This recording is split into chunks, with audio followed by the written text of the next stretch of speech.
The year was 2002. I was a young man who had become detached from a tour group in the midst of the Australian Outback. After a few hours, I started to succumb to dehydration.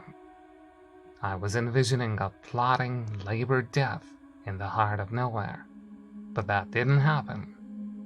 It seemed like a mirage, but the moon spoke to me, looking upon me with far-flung craters, which felt like remote eyes. The talking rock said it could save me.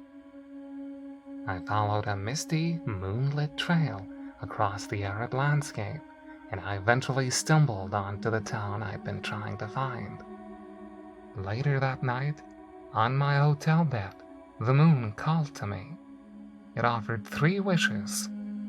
I rushed to the window, confused as to how my replenished body, now fed and watered, could still be hallucinating. And yet, I somehow knew that it was real. I knew the moon had saved me from the desert. What do I have to lose by making some wishes to find out? So I wished for 3 things: money, safety, and health. The creature had many conditions, but I heeded the warnings from every story I'd ever been told about both genial and ghoulish genies. The moon made the parameters of its wish-granting quite clear. No wishing for more wishes, no wishing for more wish-granters, no wishing for things to give to other people, no wishing for anything that would contradict the laws of your natural realm. The ideal wishes seemed obvious. Money. More money than anyone could ever need. Obviously, I couldn't shower loved ones with wealth. I kept my job to support my family, but I used the riches to support my own needs. There's always a catch with wishing. Becoming the wealthiest man on earth will make me a target. When I realized that, I had the idea of my second wish: safety. I was not asking for security beyond the laws of nature. I simply wanted assurance that my financial safety net, if it were ever discovered, would be protected.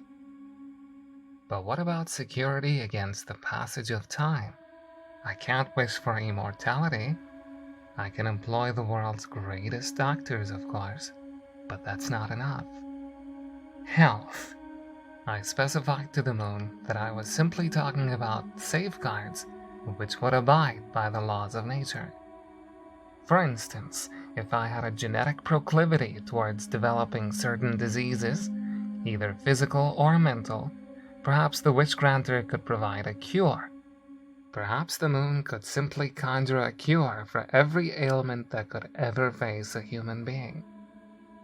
The rock conceded that even if there were no current cure for certain illnesses, it could provide a solution to every health problem that might befall a human being. The moon couldn't make me live forever, but it could ensure that I live for an absurdly long time. I thought I'd covered all of the bases. I truly believed that I'd outsmarted some sort of deity. I was a fool. I never should have made any wishes, but I certainly shouldn't have made the third wish. 20 years after my Australian encounter, my wealthy and healthy life took a sour turn. The moon ensured that there would always be a cure in place for any ailment I would face. It had abolished my mental illness thanks to a wondrous pill that I wasn't permitted to share with others.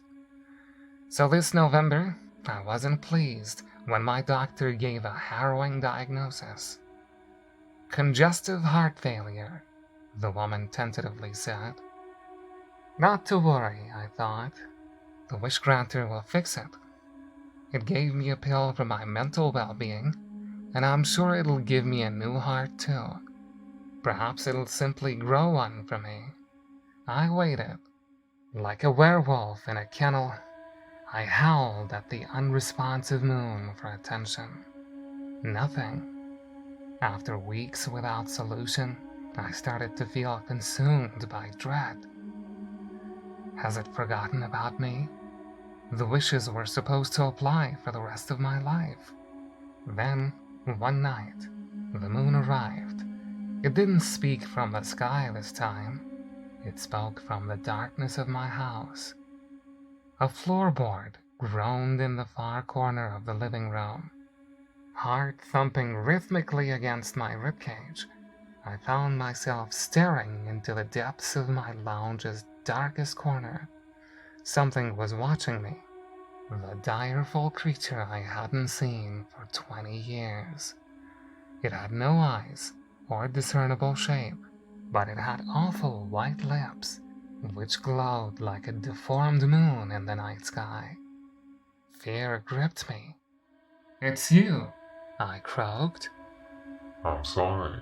The creature wheezed. You do not have much time. "There's a waiting list for heart transplants, but I thought you'd have some means of speeding things up," I replied, trembling at the hidden thing in the corner of my room.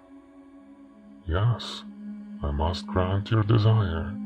It is my only purpose. The moon-mouth maliciously whispered.